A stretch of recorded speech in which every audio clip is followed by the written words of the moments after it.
नमस्कार स्टूडेंट, कल अपन ने प्रथम कोटि अभिक्रिया के बारे में पढ़ा, जिसमें अर्धायु काल के बाद में कुछ प्रथम कोटि के उदाहरण पढ़े थे, जिसमें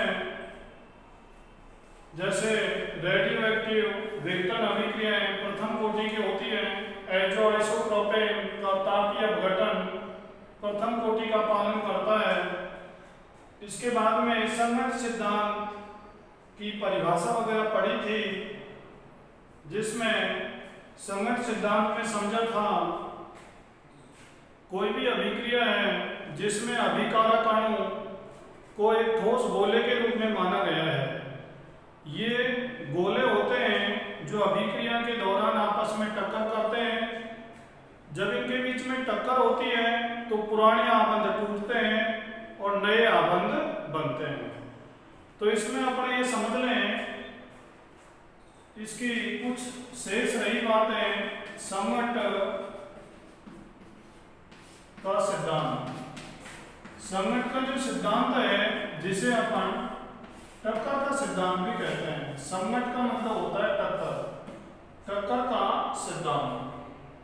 तो इसमें पहला बिंदु अपन समझ रहे हैं संगत की आवृत्ति। संगत की आवृत्ति जिसे डिनोट करेंगे अपन जेड से।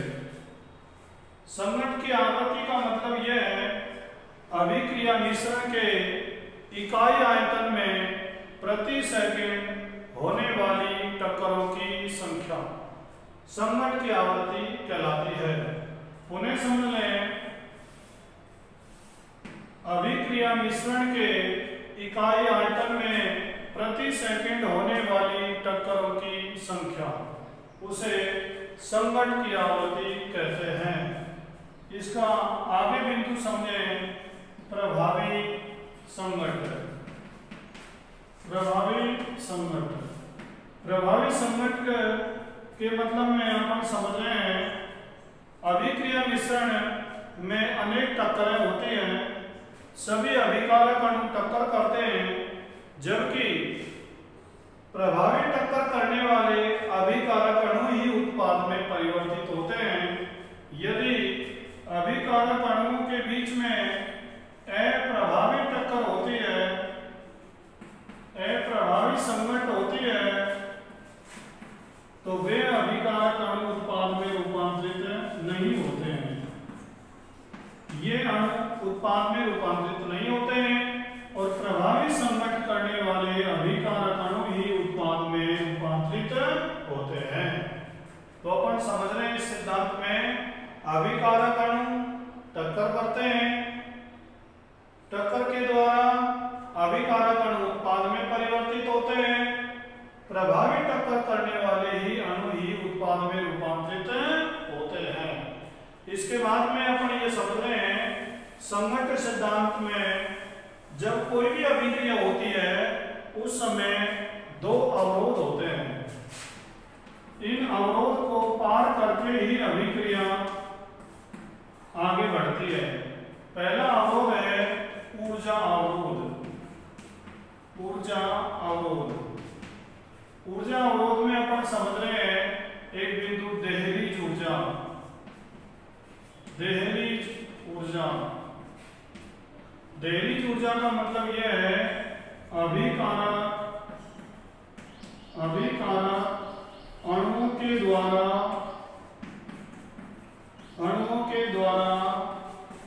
संगत द्वारा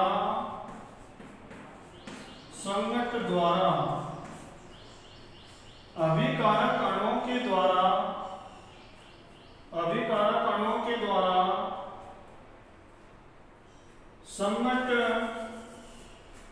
संगत के दौरान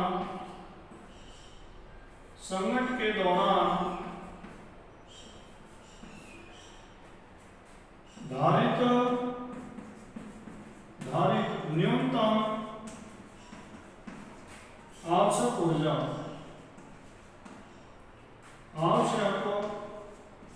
ऊर्जा देहलीज ऊर्जा कहलाती है।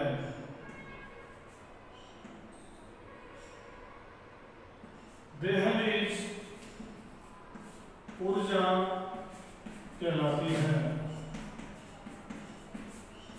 अर्थात कोई भी जब अभिक्रिया होती है उस समय अभिकारक अणुओं के द्वारा संघट्ट के दौरान धारित का मतलब है ग्रहण की गई न्यूनतम आवश्यक ऊर्जा को दहलीज ऊर्जा कहते हैं। जिन अणुओं के पास दहलीज ऊर्जा या दहलीज ऊर्जा से अधिक ऊर्जा धारित होती है या ग्रहण होती है वही अभिकारक अणु उत्पाद में रूपांतरित होते हैं। जिन अणुओं के पास दहलीज ऊर्जा से कम ऊर्जा होती है वो अणु उत्पाद में रूपांतरित नहीं होते हैं। अपन इसको ऐसे समझ रहे हैं जैसे बोर्ड वाली क्लास के लिए पास होने के लिए 33% अंकों की आवश्यकता होती है। जिन विद्यार्थियों के अंक 33% आते हैं वो विद्यार्थी अगली कक्षा में क्रमोन्नत हो जाते हैं, पास हो जाते हैं। इसको अपन कहेंगे 33% को कहेंगे दहलीज ऊर्जा। दहलीज ऊर्जा अर्थात कम से कम आपके पास 33% अंक या दहलीज ऊर्जा तो होनी ही चाहिए। जिन अणुओं के पास दहलीज ऊर्जा से कम ऊर्जा होती है वो विद्यार्थी पास नहीं होते हैं। जिनके पास 33% से कम अंक होते हैं वो विद्यार्थी अगली कक्षा में क्रमोन्नत नहीं होते हैं। तो अपन ये समझ रहे हैं ऊर्जा अवरोध का अर्थ यहाँ इस बिंदु में ये समझ रहे हैं अब अभिक्रिया में टक्कर होती है, टक्कर के द्वारा अणु ऊर्जा ग्रहण करते हैं या धारित करते हैं। जो अणु दहलीज ऊर्जा से कम ऊर्जा धारित करते हैं वो उत्पाद में रूपांतरित नहीं होते हैं और जो अणु दहलीज ऊर्जा के बराबर या उससे अधिक ऊर्जा धारित करते हैं वो अणु उत्पाद में रूपांतरित हो जाते हैं। तो इसका अगला अवरोध और पढ़ रहे हैं। ये पहला अवरोध है और दूसरा इसका जो अवरोध है वो है अभिविन्यास अवरोध। अभिविन्यास अवरोध, इन दोनों अवरोधों को पार करके ही अभिक्रिया संपन्न होती है। अभिविन्यास अवरोध का मतलब यह है अभिकारक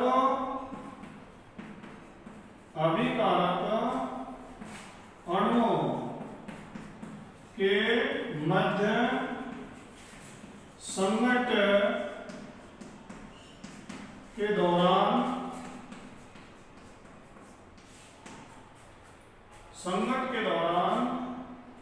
सही दिशा होनी चाहिए।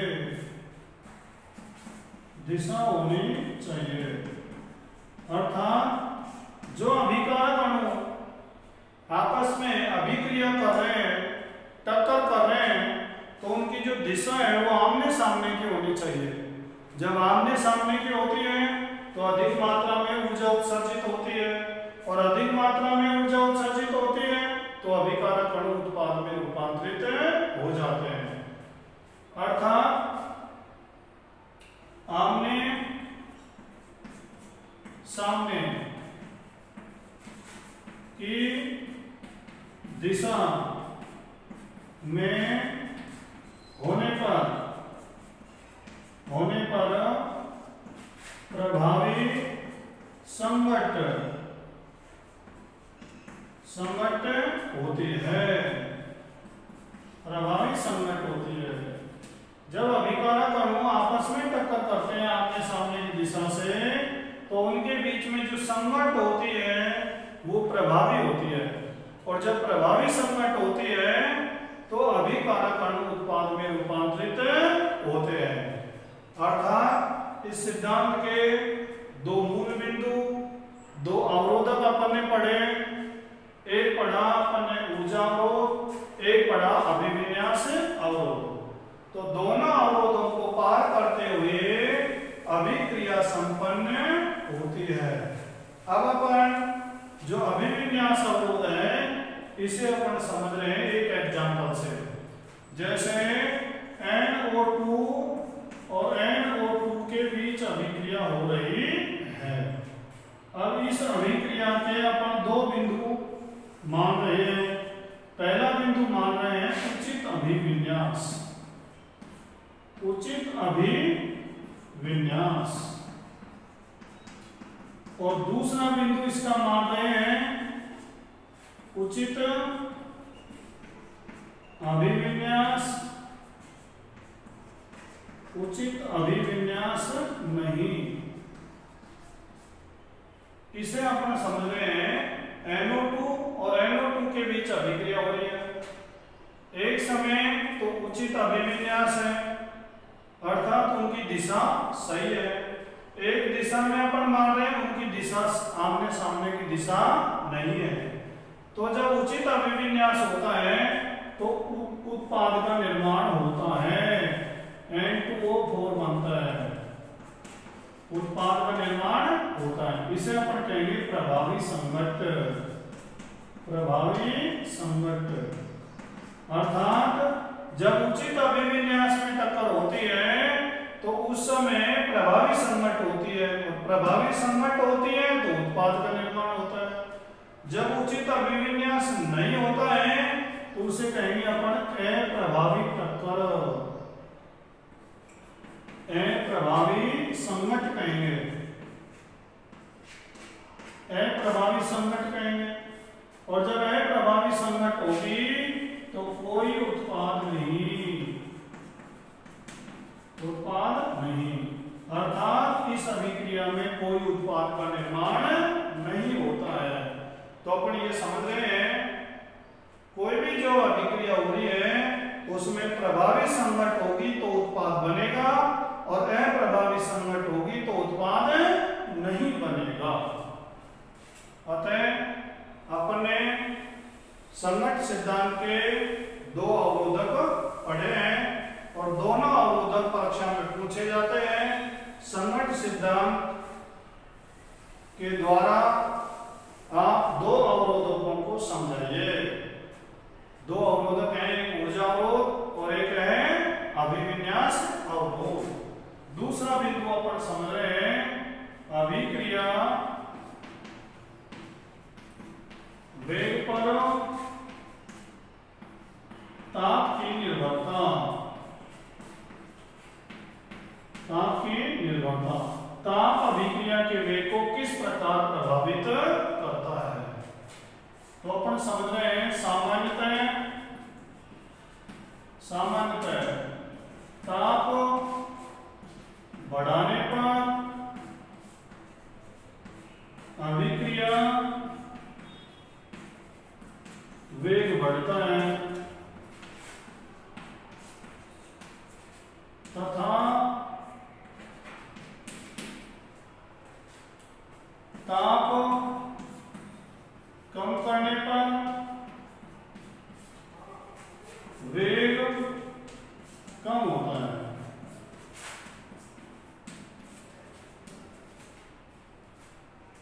ताप यदि अपन बढ़ाते हैं तो अभिक्रिया का वेग बढ़ेगा, ताप कम करते हैं तो अभिक्रिया का वेग कम होता है।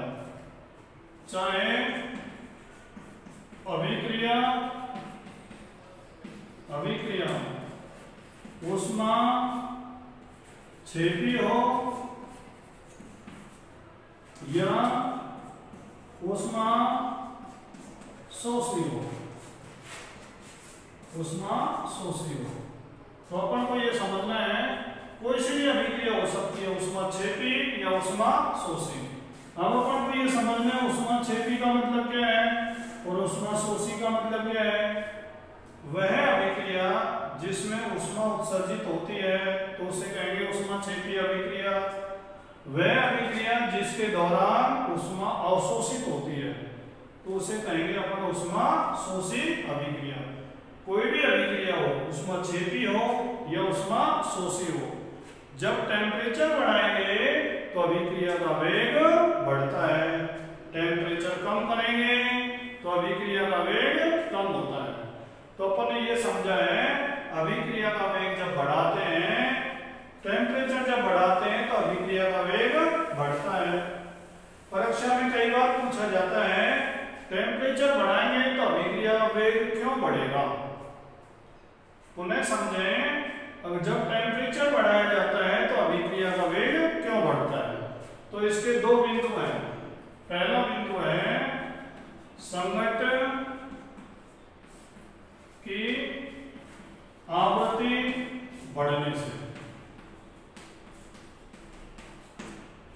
जब अपन टेम्परेचर बढ़ाएंगे तो संघट्ट की आवृत्ति बढ़ेगी।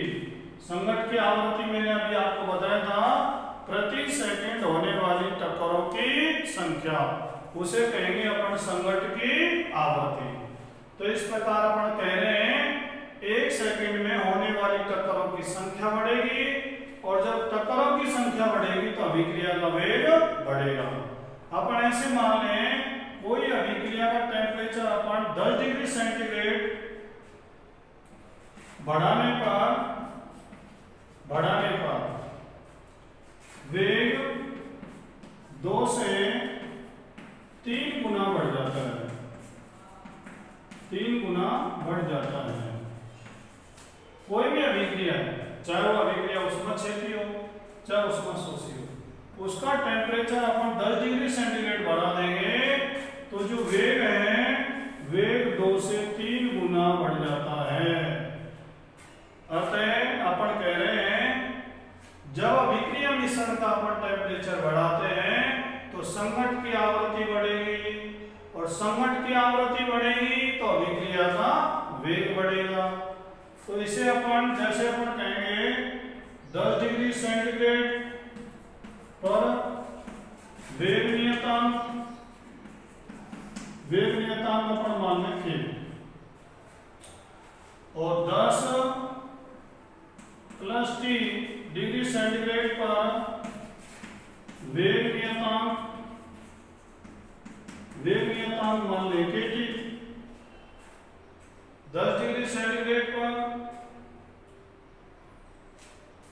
10 डिग्री सेंटीग्रेड इसको मान लेंगे अपन K + 10, और इसे मान लेंगे यह, इसे अपन दूसरे रूप में लिखें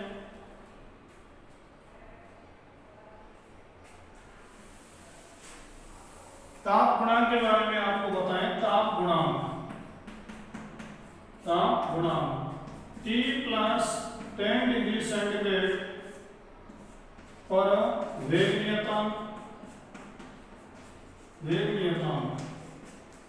बटे T डिग्री सेंटीग्रेड पर वेग नियतांक का अनुपात जो होता है वो 2 से 3 गुना होता है। तो ताप गुणांक भी अपन को यही बात बता रहा है, यदि अपन अभिक्रिया मिश्रण का जो टेम्परेचर है 10 डिग्री सेंटीग्रेड बढ़ाएंगे तो वेग 2 से 3 गुना बढ़ जाता है। अपन क्या कर रहे हैं, T डिग्री सेंटीग्रेड पर वेग नियतांक ले रहे हैं और T + 10 पर वेग नियतांक ले रहे हैं, वो प्राप्त हो रहा है 2 से 3 गुना। तो इस प्रकार आपने समझा, अब अभिक्रिया का जब टेम्परेचर बढ़ाएंगे तो संघट्ट की आवृत्ति बढ़ेगी, जिससे अभिक्रिया का वेग बढ़ेगा। इसका जो दूसरा बिंदु है, प्रभावी संघट्टों की संख्या में वृद्धि से जब अपन टेम्परेचर बढ़ाएंगे तो प्रभावी संघट्टों की संख्या में बढ़ेगी, और प्रभावी संघट्टों की संख्या बढ़ेगी तो अभिक्रिया का वेग बढ़ेगा। ऐसे मान लें अभिक्रिया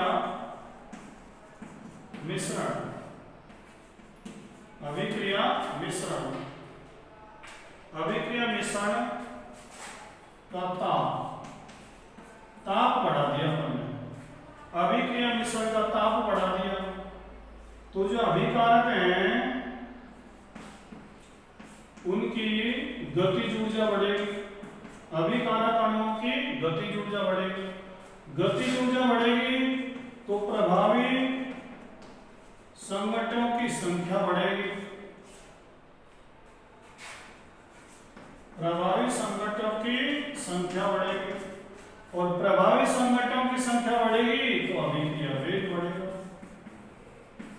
अभिक्रिया वेग बढ़ेगा। पुनः समझे, कोई भी अभिक्रिया है उसका अपन टेम्परेचर बढ़ा देते हैं तो गतिज ऊर्जा बढ़ेगी, गतिज ऊर्जा बढ़ेगी तो प्रभावी संघट्टों की संख्या बढ़ेगी, और प्रभावी संघट्टों की संख्या बढ़ेगी तो अभिक्रिया का वेग बढ़ेगा। अब इसे अपन आरेख के द्वारा समझ रहे हैं। आरेख के द्वारा प्रभावी संगठनों की जो संख्या है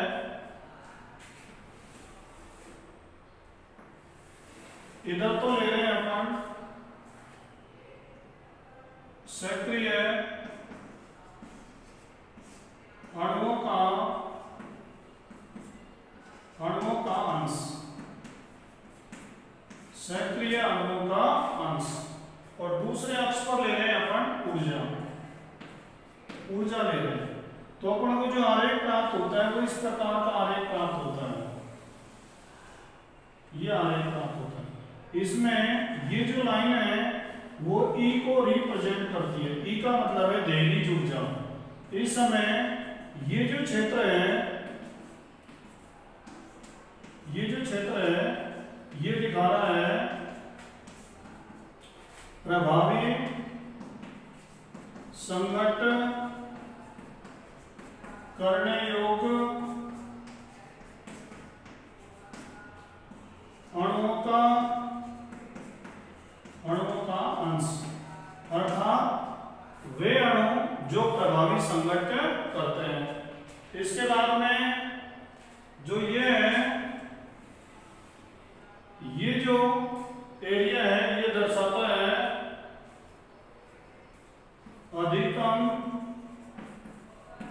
अधिकतम संभाव्य गतिज ऊर्जा।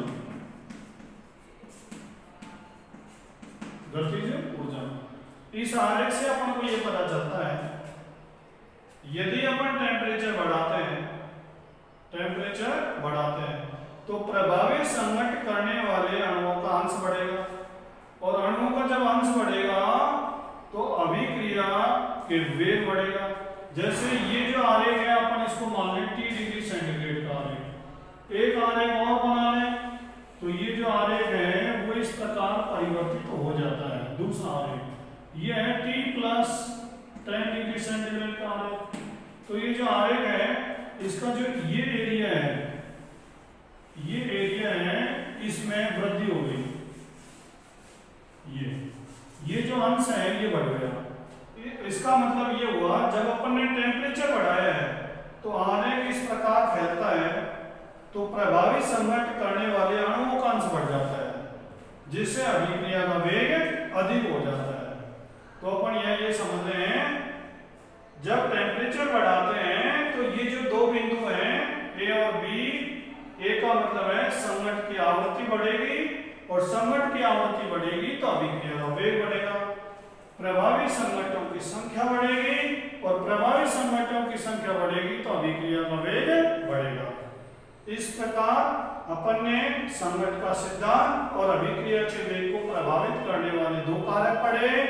इसमें भी दो बिंदु थे अवरोधक का मतलब ऊर्जा का अवरोध, और एक है अभिविन्यास अवरोध। इसके भी दो बिंदु हैं, पहला बिंदु संघट की आवृत्ति और दूसरा है प्रभावी संघटों की संख्या। आगे सक्रिय ऊर्जा पढ़ेंगे। धन्यवाद।